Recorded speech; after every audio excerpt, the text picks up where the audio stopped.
A group of high school students started a project to research a string of unsolved murders. There is no profile of this killer except for the ones the students created. What if this guy's still alive? Like, what if he comes after us? Once you start getting a few tips or a few leads or a few identifications, then the cold case isn't so cold anymore.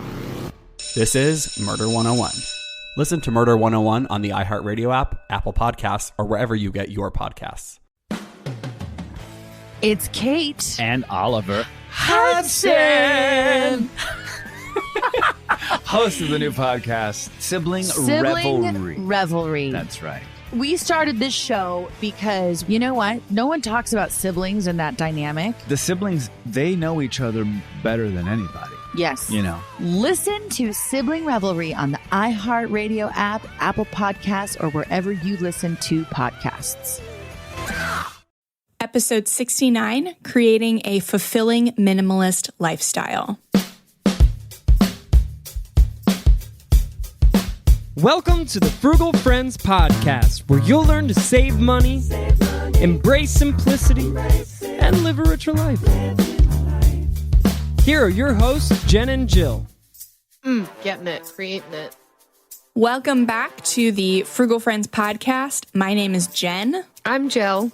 And we are talking about a lesser-known minimalist lifestyle, a minimalist schedule. So not just the stuff you have in your life, but the way you style your life. So the things that you are doing and including, because we want you to have time for the things that you really care about. And so we're going to help you with that. Mm-hmm. It is so interesting to see the more and more we dig into topics, the more there is to discover, which is true about anything finance related, frugal, lifestyle related, budgeting, all of that. The more you get comfortable with something and acquainted with an idea, the more you can fit it to meet your lifestyle, find other benefits of it. So I'm excited to explore even this way of implementing minimalism into our lives. Yeah, because not having time to side hustle or do things that would save you money is a big complaint in paying off debt or, spending smarter. So creating a minimalist schedule is just one step towards being able to do things that are really important and effective. So before we get into that, let's start with this week's sponsors. This week's episode is also brought to you by Saying No. This week, we welcome back one of our favorite sponsors, Saying No. You might remember Saying No all the way back from episode 11. And here again to remind you that you don't have to say yes to every invite, sale, event, or assignment that people throw your way. In order to say yes to the things that really matter, you have to say no to the ones that don't or don't matter as much. So thank you to Saying No for being a committed sponsor of the show. Such sage advice and sponsorship. And we love raking in the money from Saying No and how much they give us every time we say no. We never say no to money unless it doesn't serve a greater purpose and provide enrichment to our minimalist lifestyles. Segue, champs. That's it. Okay. That's why you're a professional. So we've got this one from Slow and Happy. I got to think about that for a little bit, but I won't do it now. Slow and Happy. And they talk about ways to optimize your daily schedule through implementing minimalism. And I really like how they mention that it's not just about things. And we've talked about this before, but I think it's still a good reminder because sometimes I can get caught up in that. And even my use of the term minimal, when I go to somebody's house and they don't have a lot of things, I say, look at how minimal you are. And that is true, but it is beyond how much or how little we own and bleeds into all other aspects of life also. So we want to look at that, the ways, the peripheral impact of that, and how we can incorporate this concept into our schedules and lifestyle. So the first thing that this article mentions is that a minimalist schedule can free you from wasting time on excessive things or things you don't care about, which in some ways is connected to actual tangible things, that the less you have, the less time you are spending cleaning, taking care of, maintaining, repairing, all of that. So it is worth considering what you have and whether you need to have those things so that your schedule can free up a bit more for the things that you actually want to fill it with. I love how she mentions, like, how much time do you spend caring for your indoor plants?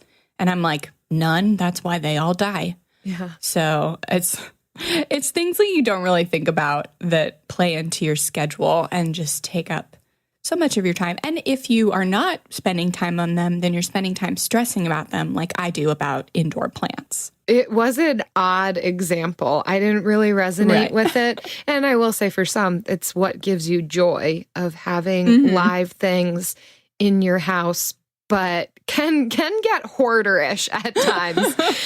Take that concept and apply it to other aspects. What are you spending a lot of time on? And do you want to be spending time on that? Yes. In the same vein, a minimalist schedule frees you from spending time on things that don't work. So stepping back and identifying the things in your life that you have been doing and not just doing them for the sake of finishing or continuing.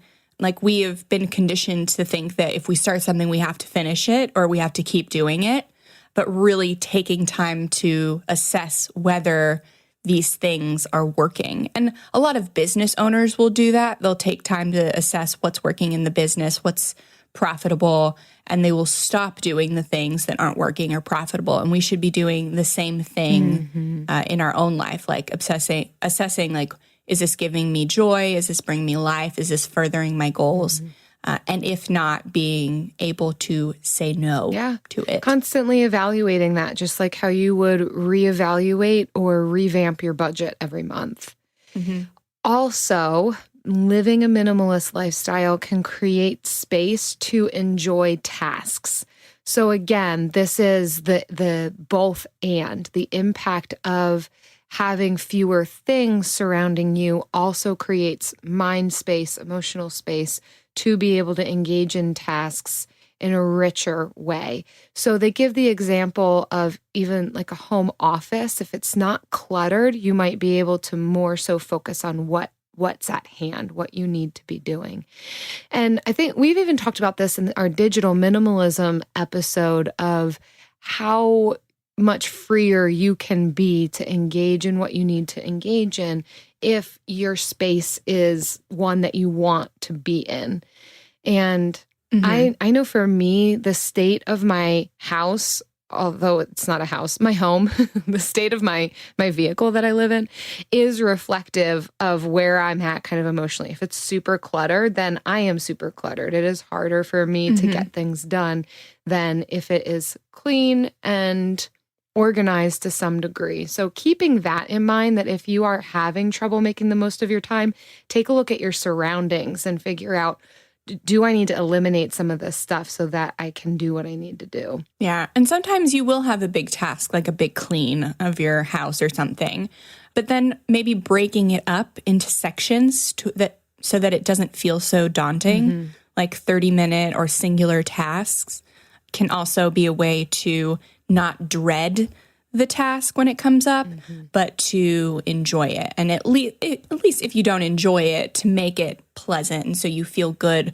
after you finished your one task instead of just guilty for not doing it all at once. And then the last one on this article is that a minimalist schedule reduces distractions. And she references two books that I really like, Essentialism by Greg McKeown and The One Thing by Gary Keller.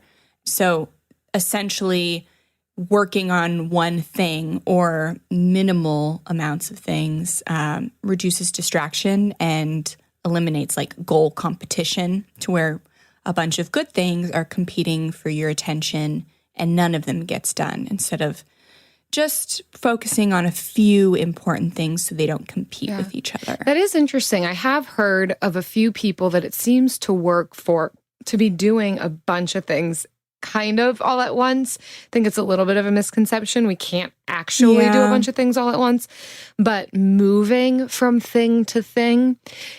But I do think that the general rule of thumb is that most people do well to focus their attention in one area, complete that task, move on to the next.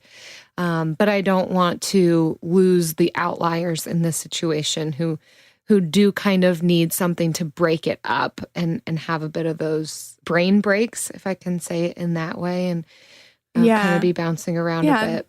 For sure. I'm writing a lot about this. I'm writing my next book that I'll be publishing on Amazon. Ooh. And I'm writing a lot about goal competition and ways to effectively achieve, in my case for this book, paying off debt by eliminating other goals that you may want to have in tandem with that one goal. So excited for that one. It really, yes, it sets me on fire to read stuff like this because I'm really excited about it right now. Mm-hmm. But we must move on. We mustn't dwell in just the reason why you should have a minimalist schedule, but maybe some ways to achieve that. And this next article is 5 steps to declutter your schedule and live your desired life. And it's on Joshua Becker's website, Becoming Minimalist.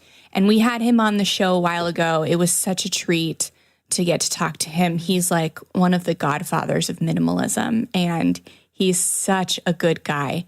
And he didn't write this post, but it's on his website. Mm-hmm. So I will love talking about it. Yeah, super good insight on how to aim at decluttering your schedule. And the first thing that they mention is to acknowledge the fact that you can't do everything.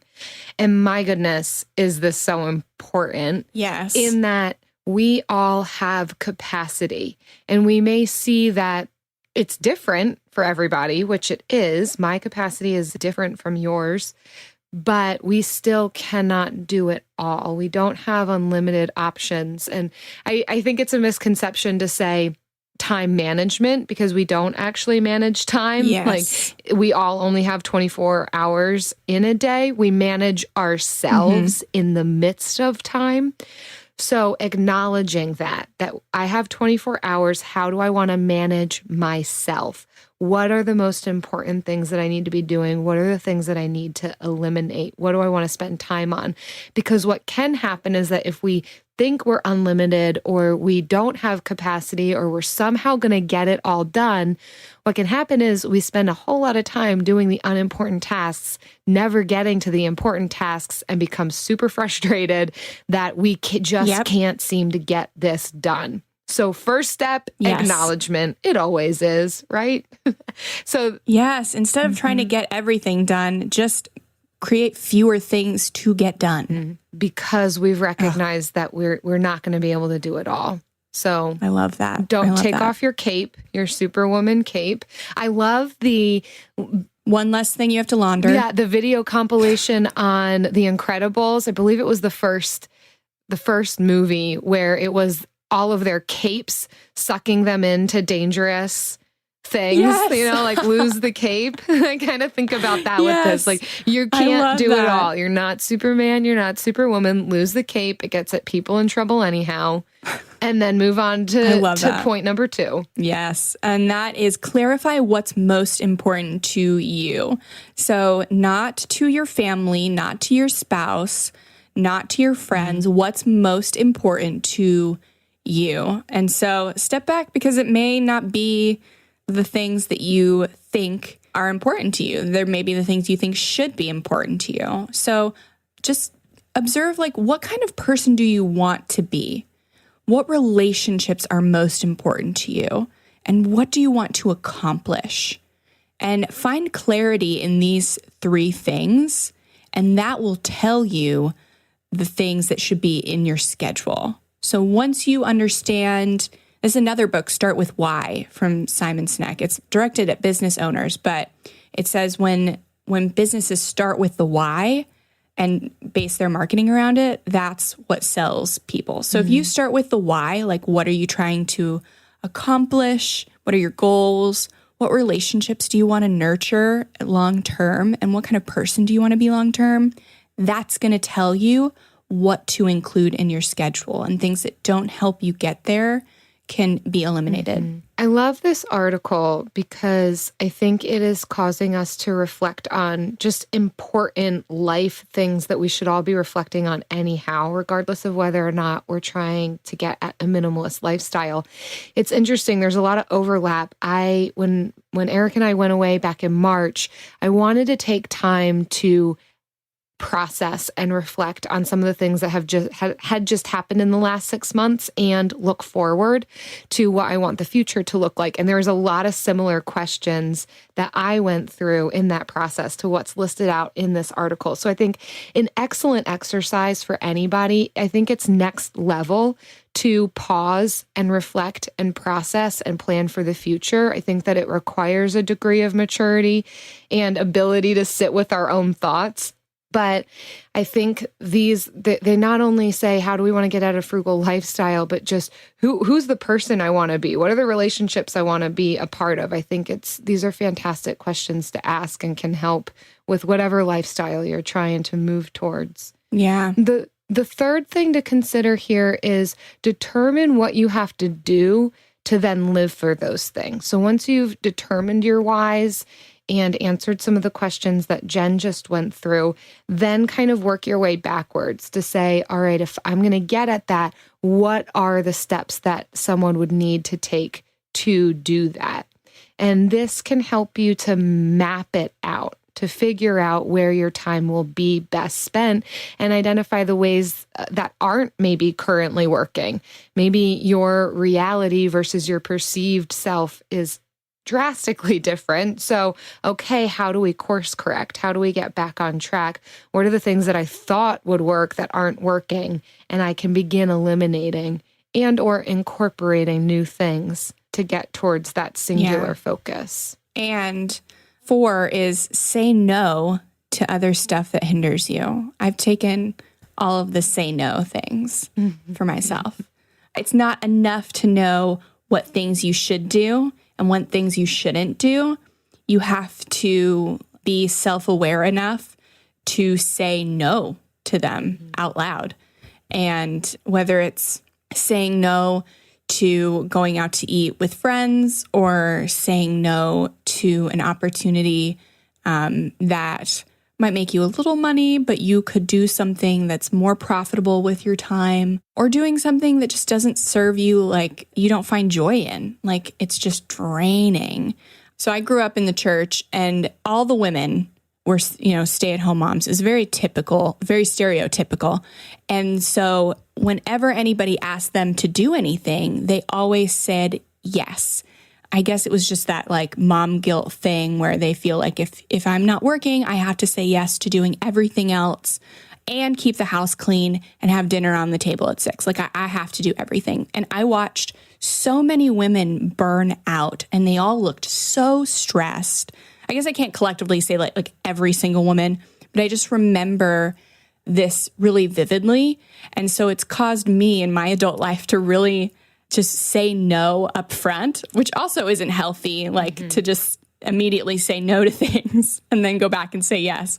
But it really caused me to say no very generously because I didn't want to be the person that took on so many responsibilities and leadership roles that I couldn't invest in the things that really mattered to me.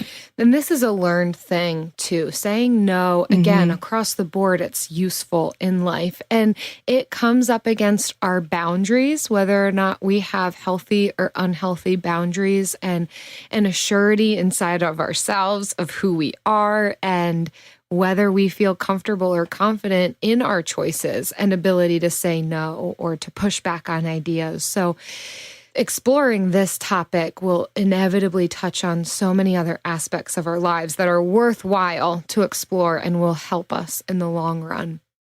We know New Year's resolutions often don't stick. In fact, on average, they last around 30 days. So if saving money is on your 2024 resolution list, here's a foolproof way to stick to yours. Switch your phone provider to Mint Mobile. For a limited time, wireless plans from Mint Mobile are $15 a month when you purchase a 3-month plan. That's unlimited talk, text, and data for $15 a month. For those of you paying close to $40 a month for just one phone line, this means a savings of $300 over the course of the year. We especially like Mint because all plans come with unlimited talk and text and high-speed data delivered on the nation's largest 5G network. To get this new customer offer and your new 3-month unlimited wireless plan for just $15 a month, go to mintmobile.com/frugal. That's mintmobile.com/frugal. Cut your wireless bill to $15 a month at mintmobile.com/frugal. Additional taxes, fees, and restrictions apply. See Mint Mobile for details.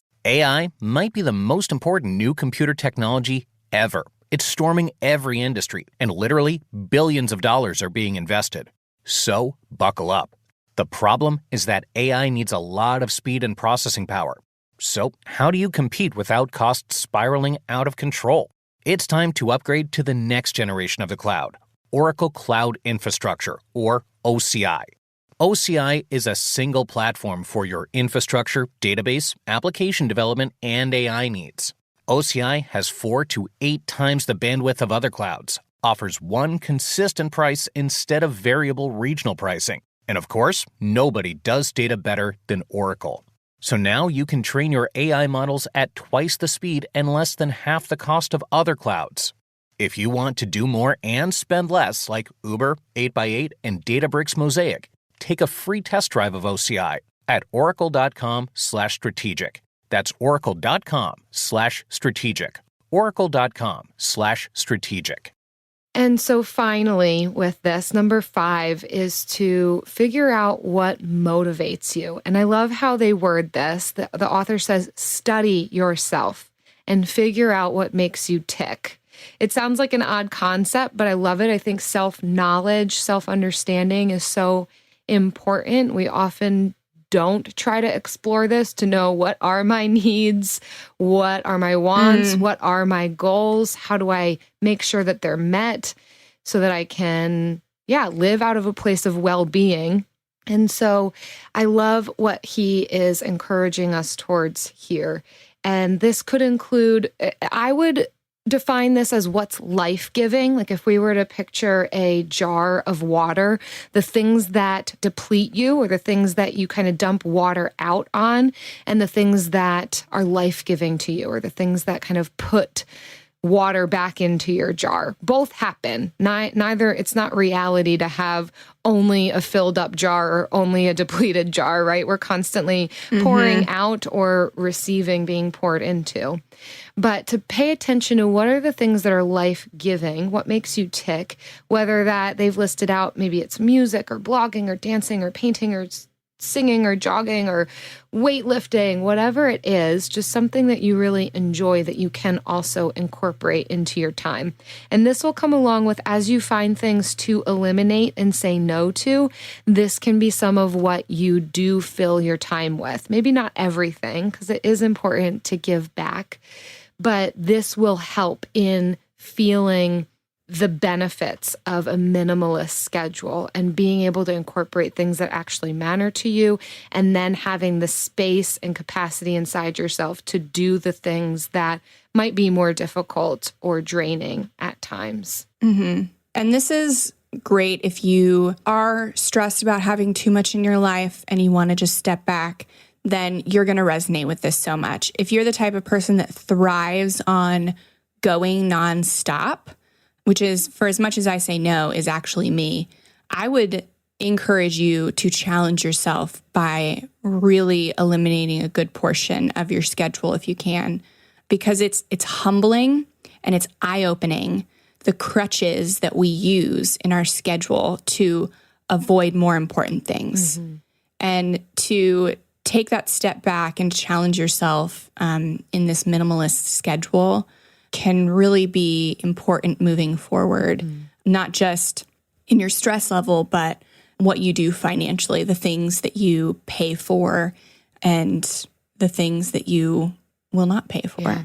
What are the ways for you, Jen, that minimalism has freed up your schedule a bit more or created even minimalism in your schedule? Oh, that's such a good question.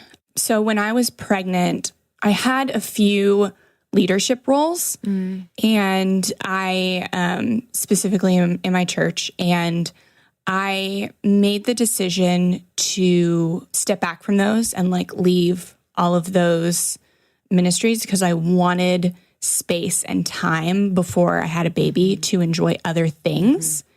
Yeah, and people were saying like, most moms will go right up until they're in labor and doing this stuff. And I was like, yeah, well, that's good for them, but I want the space to enjoy this season. And I'm glad that I did take that space. I don't regret it at all. And now that I have a baby, I don't get to be as productive or do as many things as I was. And so that's really humbling to just be stuck all day under an infant, which is a blessing, but also for somebody who loves to go, is really hard.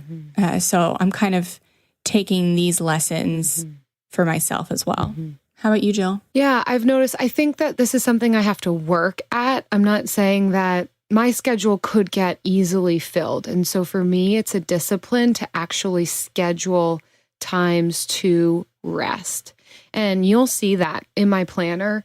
There are days where I actually write the word rest so that I don't schedule anything there. And for me, that's a boundary thing. And I don't feel the need to say, no, I can't. I'm planning on resting that day. I just say, no, I'm busy if there is an invite or something that's going to happen that day. So that has been super freeing for me. And I have found, even with some of the minimalist things that I have chosen, such as living in 170 square feet, I don't have as much to do, right? I don't have a yard.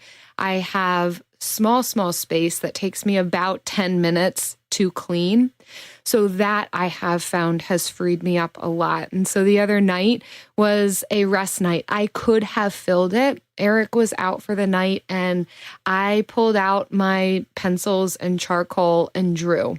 I have not done that in so long, but it felt so refreshing to be able to have the room to do that. And I had the space to do that because I'm in my home. I've created a minimalist lifestyle here where there weren't 1,000 things tugging at me because it was clean, because it took 10 minutes to clean. And then I was able to enjoy my night. So I'm not saying that that is all day, every day, but I am enjoying some of the benefits of it, which is so fun for me. Yeah. And another thing that I just thought of when you were saying that is I scheduled a really solid maternity leave schedule. So like I did not schedule a lot of things. I took a lot of time off. And then when I decided to go back and like take on some clients, because I had scheduled in so much rest, a client that I really wanted to work with approached me, and I was actually able to take that, and I had the time to take that because I had not rushed into overfilling myself with client work. Nice. So that's another perk about a minimalist schedule and scheduling in rest, is that when these opportunities come up, you actually have the capacity. And when the really good ones come up, you have the capacity to take them. You know what else we have the capacity to take? Ooh, we have freed up and created space within this podcast to do something amazing. And that is the Bill of the Week.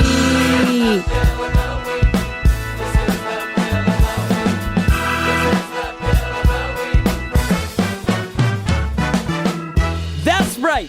It's time for the best minute of your entire week.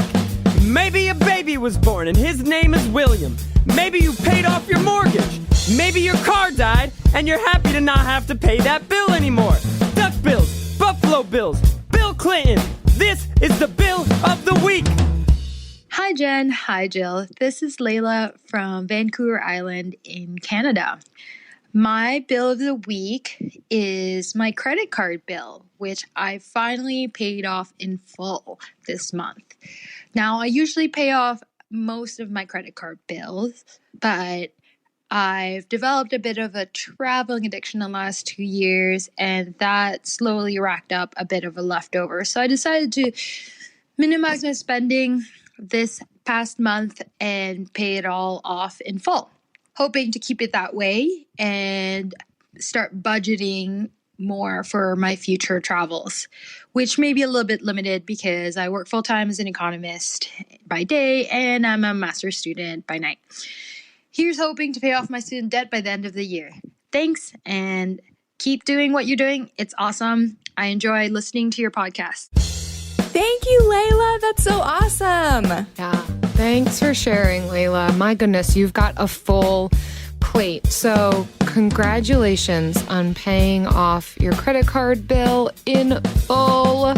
And good luck on paying off your student debt. It can be so difficult, but you could do it. And we're here for you as your frugal friends. Layla, oh, that is so awesome. And I know that you will do more traveling in the future, and it will feel even better when you're paying for it up front and it doesn't follow you home. And after you finish your master's and all that debt is paid off, so it feels so good.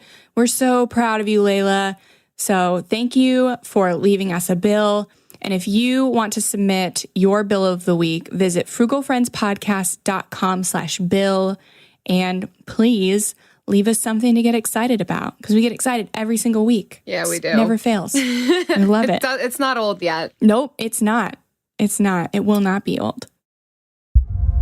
From the studio who brought you the #1 podcast, The Piketon Massacre, this is Murder 101.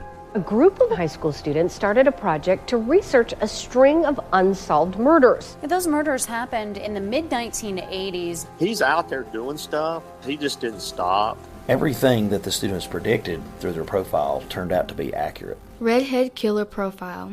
Male, Caucasian, 5'9" to 6'2", 180 to 270 pounds. Unstable home, absent father and a domineering mother. Right-handed, IQ above 100, most likely heterosexual. There is no profile of this killer except for the ones the students created. Just because some of these women no longer have people to speak for them does not mean that they deserve to not be spoken for. What if this guy's still alive? Like, what if he comes after us? I said, are you going to kill me? And he said, yes. Listen to Murder 101 on the iHeartRadio app, Apple Podcasts, or wherever you get your podcasts. Discover the heartwarming and hilarious world of sibling connections on Sibling Revelry with Kate Hudson and Oliver Hudson. You might be asking yourself, what is sibling revelry? Yeah, well, we just made it up. They'll have some laughs and maybe inspire some people along the way with universal tales of what it's like to grow up with brothers and sisters. We're full-blood siblings, the only full-blood sibling. In our family. Well, not in the world. I mean... No, in the whole world. That's just it. Like, no one...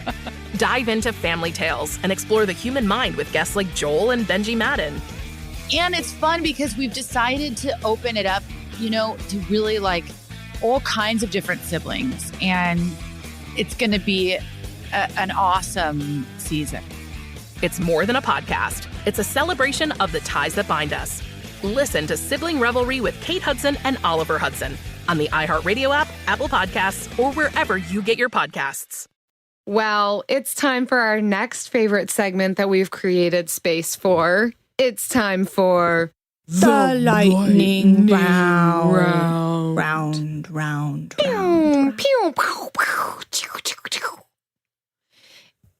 You can leave us a comment in the Facebook group if you enjoy our lightning round intros, or if you hate them. Just don't leave a comment on the actual podcast that you hate them. Only if you love them. Yeah. Only in our Facebook group where it's safe. It's not safe on the review pages. Yeah. Anyhow, this lightning round, we're gonna list off some things that you could give up for 30 days and try it out and see what that creates space for in your life. Yeah, you don't have to give up everything all at once, but if you want to just give it a try, wade in, see what it feels like, see what feelings come up, then study here's some yourself. Things you can, try it out. Here you go. TV and or movies. So we all know that we can spend far too much time engaged in this form of entertainment because, yes, it is frugal. You could spend or share a Netflix or Hulu account and then just binge yourself into oblivion. But we would argue for not doing that and doing something else with your time that's more enjoyable or life-giving or gets you closer to your goals. So try giving that up for 30 days and see what happens. Yes. This one is one that I am personally giving up for 30 days right now, and it's alcohol. So didn't you just give that up for 9 months? I know, but then I binged a little after I could have it again. And I'm trying to get that baby weight off, you know? So if somebody asks you to happy hour or out Friday night or something, this is a really easy way to say no to that. Just be like, hey, I'm just giving up alcohol for this month. Can't do it. And practice saying no subversively. So that's a really great way to save some money and also save yourself some time. You could also try giving up social media. So this could be Facebook, Instagram, Twitter, whatever it is that sucks you in and steals up time, probably more than you even know. And if you listen to our digital minimalism episode, you know that there's an actual way to track the real amount of time that you're spending on social media. So I'd encourage you to check that out and get the reality on how much you're spending time in these areas and whether or not that's what you want to be doing. So try giving that up and see what you end up filling that with. Yes. And then the last one is shopping. So this can be online shopping, thrift store shopping, yard sailing. Just giving up shopping for 30 days can give you a lot of time back. So you're not browsing Amazon, you're not searching for yard sales, you're not wasting time in the thrift store. Granted, all these things are good, but you can definitely go 30 days without them. It's so interesting now that we are living in a small space that I can't buy anything. I have what I need and I don't need anything else. So, but what I used to do in the spring, summer, even fall time is go yard sale shopping on Saturday mornings. It is fun to me, but I have found myself hardly doing that ever, which has been weird because it almost defined what I did on Saturday mornings just as an activity, but I inevitably would purchase things. So I have had to even shift habits based on living minimally. And what I found is, yeah, there's times when I miss the yard sales and I have twinges of remorse, but it has forced me to do even more life-giving things. So go to the park and find wildflowers and sit by the water or hang out with somebody who's important to me. So it's been really neat to see what other things interest me and the things that actually are rejuvenating to me. So I would definitely encourage that one, even though, yeah, you can get great deals at thrift stores and yard sales. Sometimes you don't need it and you might be able to find something better to do with your time. Yes, it gives you space to try new things too, which is highly underrated. Well, speaking of trying new things or old things that are good things, it's still August and we're still doing a book club, which is a great way to spend your time reading. And we're reading something very worthwhile and fruitful, The Simple Path to Wealth by J.L. Collins for book club this month. So feel free to jump in on that wagon. Yes, and it is a self-published book, so it is in a lot of libraries, but not all of them. So if you want a free copy of it, we are giving one away for every 5 reviews we get sent to us this month. So to be entered into that drawing, leave us a review on iTunes or Stitcher, screenshot the review, and send it to frugalfriendspodcast@gmail.com. And we will select one winner for every 5 reviews we receive at the end of the month. And for an example of a really helpful review that Jen is shaking her head at right now, but it's coming at you because why wouldn't we? You know, one of our very own left this review on the iTunes. It's by Travesty087, which, yes, full disclosure, this is Jen's husband, but he does actually listen to every single episode. He is actually a fan fan. So this is why I feel that we can read this podcast just for some pointers on something that is helpful. Yeah, he wouldn't listen to it if he didn't like it. I know, because there are a lot of things I wish he would do that he doesn't do.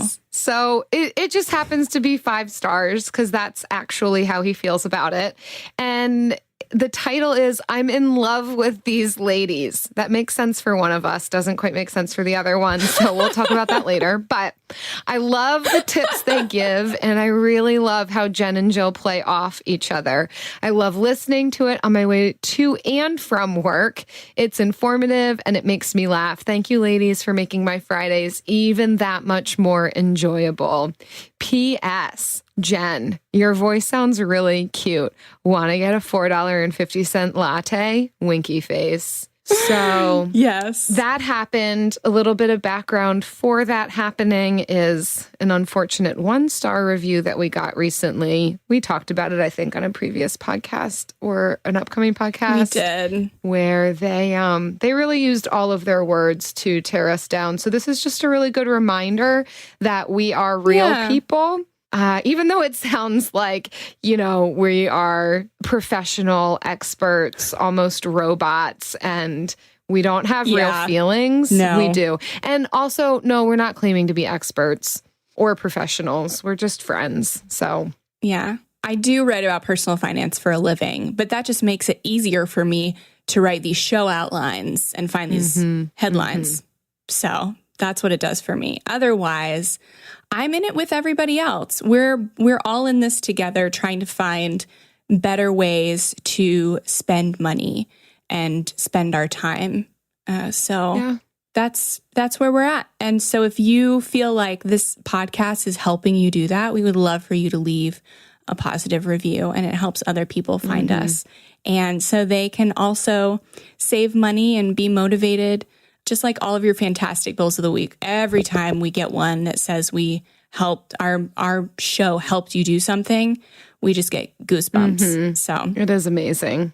So thanks for all that helpful feedback. Yes. And thanks for refraining from leaving it in a review when you don't like something.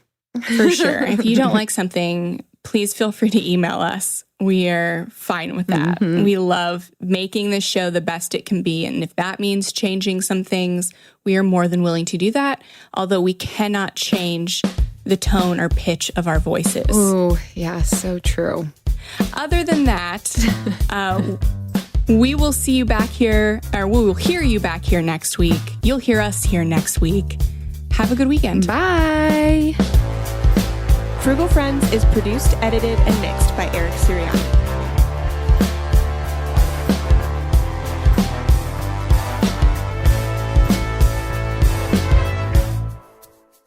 Bye. See ya. What sounds better? The first one.